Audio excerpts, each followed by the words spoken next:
Squid Game is a South Korean survival drama series written and directed by Dong-hyuk.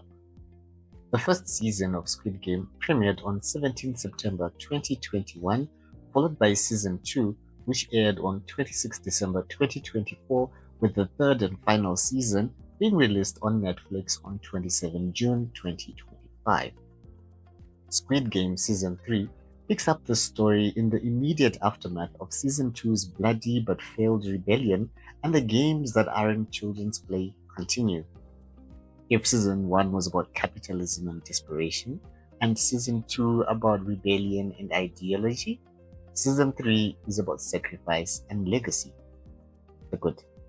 Season 3 raises the stakes as we head to the conclusion of Squid Games, with showrunners being on record for saying that this is the end of the road.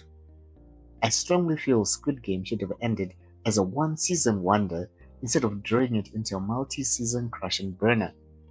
Still, it's had a good run and time to say goodbye while it's still got its thunder. While Squid Game Season 3 doesn't follow the trend of having a different game in each episode, they managed to make simple childhood games bloody, scary, and oh so fatal, from a hide and seek with knives out to a precarious and edgy jump rope.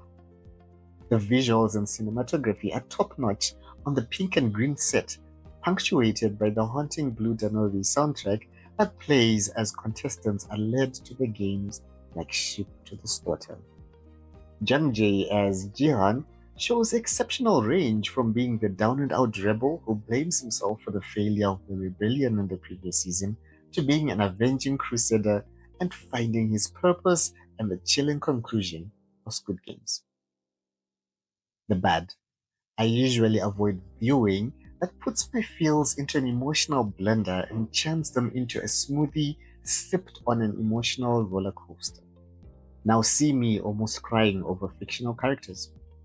This season, they decided no one would make it out alive, following some all contestants must die manual, where characters can die and you keep wondering who and if anyone will make it to the end. It's hard to find a character to root for, because as soon as you get invested, well, game over. Since Season 3 had only 3 games, it could have been concluded in 3 or 4 edge of your seat episodes.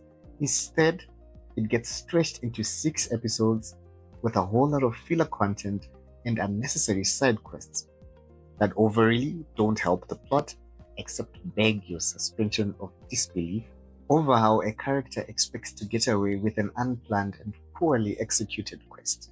The VIPs were mercifully absent in Season 2, but they are back in Season 3 with their atrocious accents and over-the-top commentary that is not only distracting, but undoes the impact Squid Game could have made. The ugly. Squid Game seems designed to emotionally break you until you forget what exactly you're supposed to be getting from it. There's a strong message buried in the show, but the water gets muddied with nihilistic elements where nothing ever matters, and even the choices we think we make can be manipulated. It's violent and doesn't shy away from blood and gore, with some very disturbing scenes. Final thoughts. Squid Game Season 3 is the final conclusion to one of the most watched shows on Netflix, and doesn't hold back as it carries you on its dizzying ride.